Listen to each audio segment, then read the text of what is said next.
All right, how's everybody doing? This is the Comic Samurai. I want to welcome you to my next video. And tonight, we're going to be doing another Let's Rank challenge. This is where we look at a run on the series and assign every cover a letter grade from A to F, and then pick our favorite and award it that special S tier ranking. And tonight, we're going to be looking at Todd McFarlane's amazing run on Spawn from 1992. So let's go ahead and jump right in. First up, we got this issue number 1. And when Todd McFarlane introduced his character of Spawn, it really did take the world by storm. Todd was a master of advertising and promotion, and he reigns supreme to this day. He branched out into toys, video games, all kinds of different medium, but this is where he really started to shine, this Spawn number 1. It was colored, unlike most comics at the time then. It really did have a different look, and it excited kids in 1992. Now, I was 15 years old when this came out, so I was the perfect age. I love this comic, and of course, it's getting a very easy A. That is one of the most iconic comic book covers of all time. Next up is issue number 2 here, and you'll notice that most of my copies are newsstand editions, meaning they have a UPC box on the cover there. I didn't have a comic shop in town at the time, so I had to get mine off of newsstands. In any event, I love this cover. It's another beautiful one. He was manipulating color, and that pink background with that yellow glow there, all of the crosses had a unique look there, and he kept that motif on this entire cover there. I love how he drew the cape. He was done experimenting with it. He'd really stretched his legs on the Amazing Spider-Man, the Incredible Hulk. He was a master of texture and folds in cloth at this time, and he really wanted to flex his muscles and show what he was capable of. And this issue number 2 is a perfect example of that. Another beautiful masterpiece done by McFarlane. Next up, we got issue number 3 here, and he walked away a little bit from those bright colors and wanted more of a darker tone on this one, in my opinion. There's tan backgrounds here, but you can see how the focal point still explodes off of the page. All of the folds in the cape, he could go and just draw splash pages on covers of his title character without giving away any of the story ad infinitum if he wanted to, because his way of manipulating a single character catches your eye unlike any other artist. He has that uncanny ability. The blue in the trade dress perfectly offsets the other colors on this cover. Look at all those bats. He had a knack for drawing those. This is another beautiful cover, and it's getting another A. All right, next up we got issue number 4, and this one came with a coupon inside for that infamous image number 0. So I had to get a direct sales on this one because the newsstands did not have that coupon inside. In any event, he chose to focus on the main villain of the story at the time, this Violator creature here, and I don't think this one worked as well. It was an interesting design, but the way with those teeth worked, how the lower jaw never hooked up with the upper jaw and these horns coming in and the fly-like eyes, in my opinion, this one did not work. And I hate to say it, but I'm just giving this one a C-. It's not quite a D level, but it wasn't up to that. I wanted to see Spawn on the cover. And I got my wish on this issue number 5. Another compelling, dynamic pose of the main character there, lit from below on this rooftop, his cape hanging over the edge there, all the buildings in the background. Todd McFarlane knew that at this time, style was almost more important than substance or story. And he manipulated that knowledge and did as much detail and style as he could on the cover. The chains, the cape, even the way he drew the building's windows was all very stylized. The trade dress on the title there, it's beautiful. Everything works on this one, and it's another A. Like I said, he could just do beauty shots, glamour shots of the character Spawn and win with me. Next up is issue number 6, and he got stepped away from that formula again. And I think this was Overkill or some other villain that he wanted to introduce here. But again, I don't think this one worked as well. I don't like seeing my heroes falling or taking a beating or at the mercy of a villain on a cover. I do like the green trade dress there, the orange background there, but this bald-headed, oversized villain never worked for me, and I'm just giving this one a C.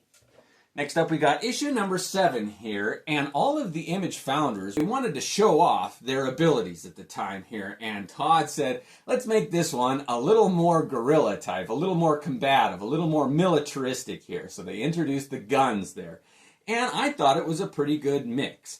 That mysticism, the occult side of it, mixed with the technical weapons on the side there, like he is a mercenary, Al Simmons, the character there. But look at the lighting, the blue shining off the cape there, the black background. This is another one that works, and while it is a beauty, I don't think it's quite up to the level of the A tier. I'm going to give it a very strong B+. Next up, we got issue number 8. Now, this was an homage to Spider-Man number 1, and I'll put an image up so you can see them side by side. I always think that's a lot of fun. So Todd McFarlane paid homage to himself and did a Spawn cover that is very reminiscent of so many other takes on that cover. But the lighting on this one, something about the green, they hadn't perfected that digital coloring yet, and it got a little muddled.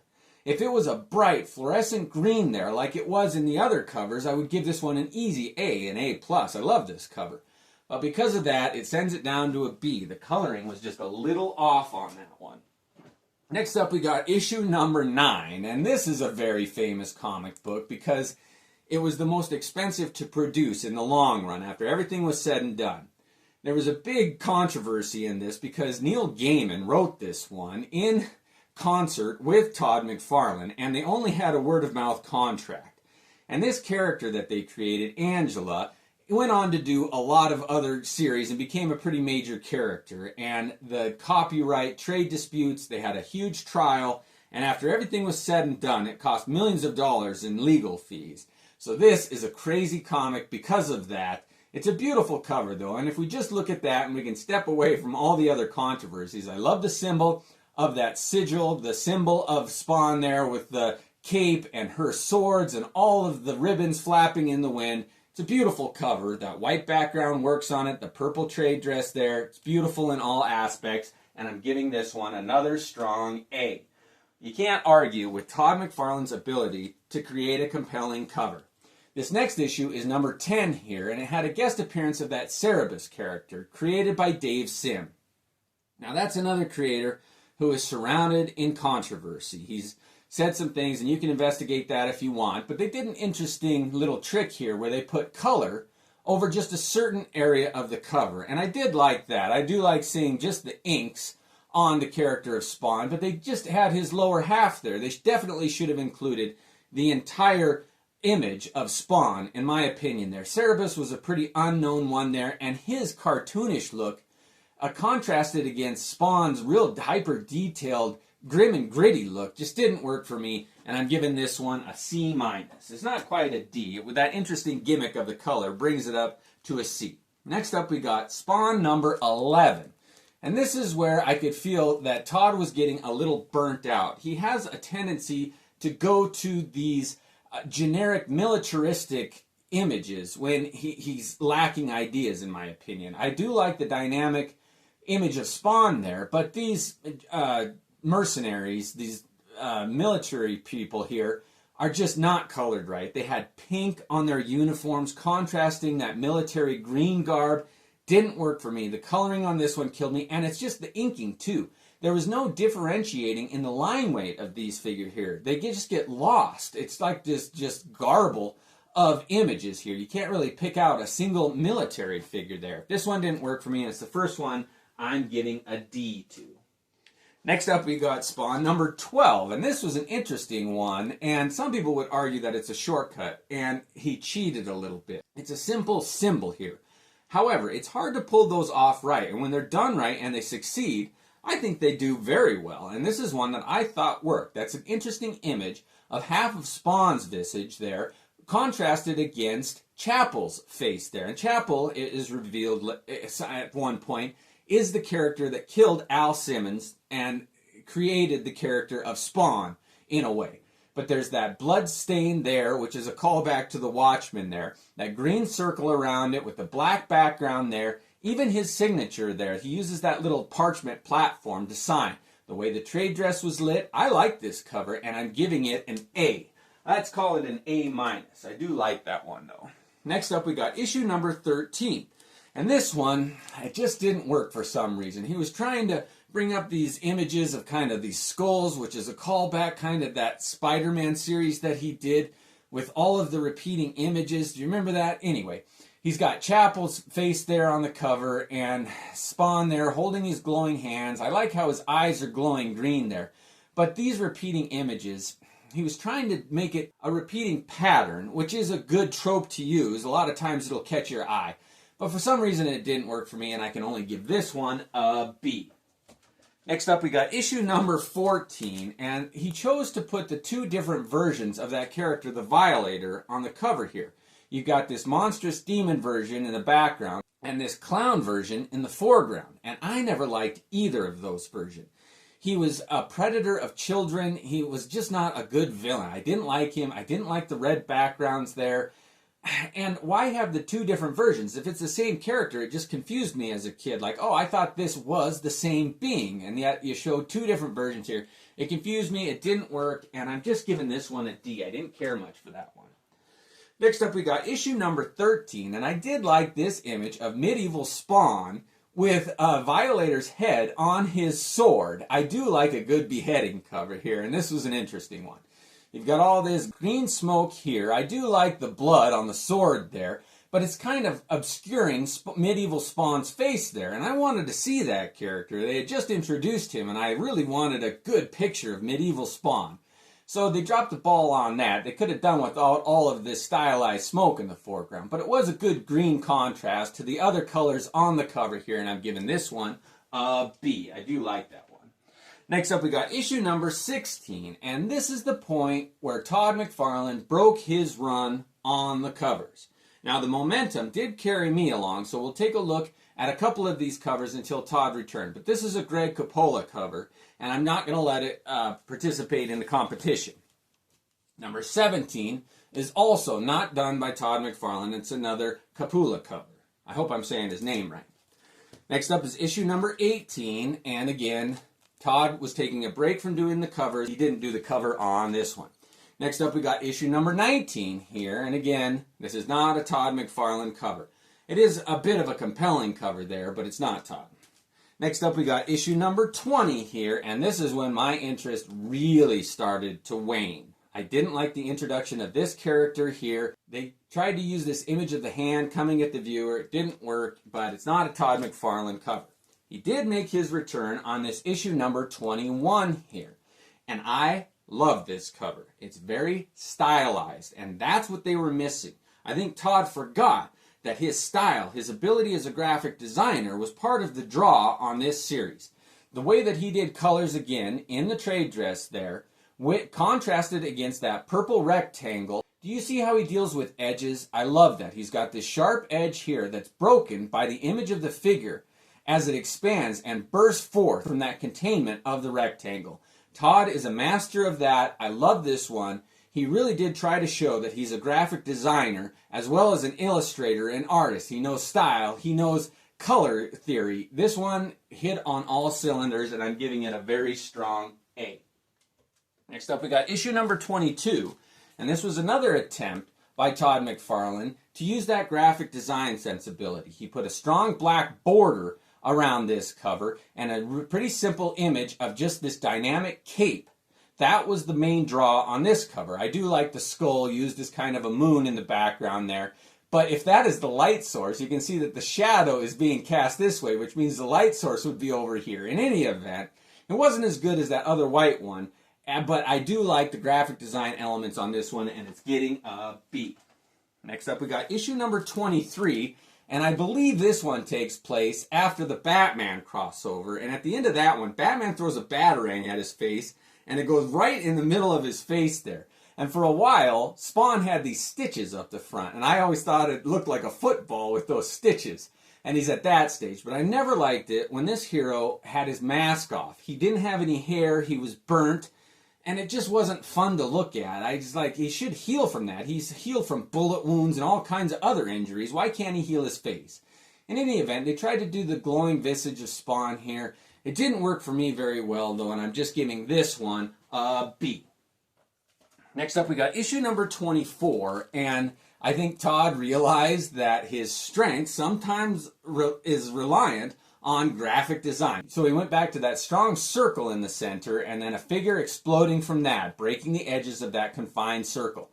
I love the lighting in the back of the circle being bright yellow, darkening to orange on the edges. It complements the colors of his costume. I do like the collar on that, the stylized cape, the chains coming out. This is a typical iconic Spawn image, and it's getting an A from me. I do like that one. What a fun one. Next up, we got issue number 25 here, and this is where a lot of the image creators traded characters for a while. So this is Mark Silvestri taking over the penciling duties on Spawn, and I do like Silvestri's take on it. I'd watch Silvestri draw a garbage truck. I mean, everything he draws is interesting. Love the lighting, the colors on this one. It's a beautiful one, but it's Mark Silvestri. Next up, we got issue number 26 here, and Todd McFarlane did return on this one, and this is where he started drawing the covers with Capullo, I think, and it didn't work for me. Again, it's the unmasked version of Spawn, which is a mistake. I don't think they should have that on the cover. He's so fleshy looking too, his face. When you compare it to the dynamic mask that he always wears, the flesh version with the hair burnt off does not work. And he's supposed to be in a swamp. That wasn't Spawn's natural habitat. He was industrial. He was from the city, an urban hero here. And to see him with his feet in the water and the butterflies in the air, it didn't work for me, and I'm giving this one a D. Alright, next up we got issue number 27, and this one did not work for me. I said it before, I don't like my heroes to be falling on the cover here, and here he's got a hole blasted right through the center of him. And you know that Spawn comes back from that. He heals this injury, so why couldn't he heal his face? Now that big green explosion on the back, I do like that, but there's no wall there. I wanted to see the surface. Is it a brick wall? Is it an alley? Did he get out of the swamp? I do like the remains spreading out on the floor there, but this one didn't work for me. Sometimes the black background is awesome. On this one, it wasn't so great, and I'm giving this one a D.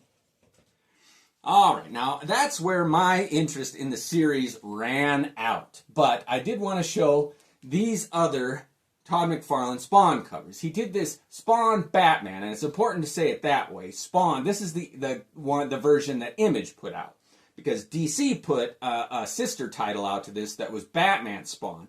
And I think Klaus Janson has his hand in that, and he is not the same stylistic quality as Todd McFarlane. And if you're going to get one of those, get this Image one for sure. It's a better story, better art. Now, the hook on this is that it was written by Frank Miller. Everybody wanted to see Frank Miller's Dark Knight teamed up with Todd McFarlane's Spawn, and the hype on this, you can't express it. If you weren't there, it's hard to understand how much this comic was built up. The anticipation for it was just, it was electric at the time, and I'm sure these sold as many as they could print at the time. Now, looking back, it is a bit of a silly story, and it does contain all of those Frank Miller tropes that he likes to use, but the art in it, you can't deny it. Every page is fun to look at in this one, but we're not going to let it compete in the competition because it's not part of the regular run. I did want to show this Image number 0 because this was an early drawing of Spawn by Todd McFarlane too. Each of the creators did do their version of the heroes on the cover of this one. And this is the one where you had to cut the coupons out. You had to cut them out. You couldn't send in photocopies of like 7 coupons plus shipping and handling to get this, and it was not well received. It really fell flat with most fans. I didn't cut my coupons out. I would never. The thought of destroying my comics, I didn't like that. And I found my copy of Image number 0 in a dollar bin. That's how poorly received it was. All right, the last one I wanted to show was Image United, where they tried to get all the creators again to get together and do a series. Now, this is number 1, the second print, and Todd McFarlane did a version of Spawn here. Now, this is his later work, and it's ultra detail. The lines are much finer, and I just wanted to show this to show the transition, his change, his metamorphosis in his style. And if you compare this to the earlier ones, it is day and night. And I didn't care for this later style as much as his earlier stuff. Alright, well now that we have them all ranked, let's go ahead and take a look at the ones in the A tier. Alright, we've got these 8 here that are going to compete for that S tier ranking. Let's go ahead and have a look. We've got issue number 1 that's going to be hard to beat. I mean, that's one of the most famous covers of all time. It's one of the best-selling comics of all time. Issue number 2, I think, is the dark horse of the bunch. I love the colors on this one. This one has a good chance. Issue number 3, oh, I do like that. He finally got the urban colors right with those grays and browns there. I love that. Issue number 5, again, that city setting there, although it's a little bit simplified. When he doesn't draw his costume, he's just shrouded in shadows. I don't really care for that aspect of it. But issue number 9, with that huge controversy, that stink of Neil Gaiman hangs over that one too, though. I don't think that one's in the running. 12's a little too simple. 21, man, I think this is a beautiful cover that doesn't get enough attention. 24, while it is cool, it's not quite up to the level as definitely the second one and this third one and the first one. Oh, it's between those 4 there. And if I had to pick which one of these, I mean, one is iconic. That'd be the easy choice. But I gotta say, this number 2 has always been my favorite. I love the colors on this one. And I am going to award number 2 my S tier ranking. I mean, look at that. This graveyard scene, that's where Spawn should be if he's not in an urban setting. You've got this costume, that glowing green eye, that little bit of detail of the glowing green eye. The colors in the trade dress are perfect. All those stylized crosses there. I love the lighting, the way it's colored of the gravestones there, and it says Simmons. I mean, he's at his own grave. What a beautiful cover. This one hit on every aspect that's possible. I love this cover, and I'm happy to give it my S tier ranking. Well, thank you for joining me tonight. Let me know what other series titles, artists, writers, runs you want me to rank. Thanks again, and have a great night.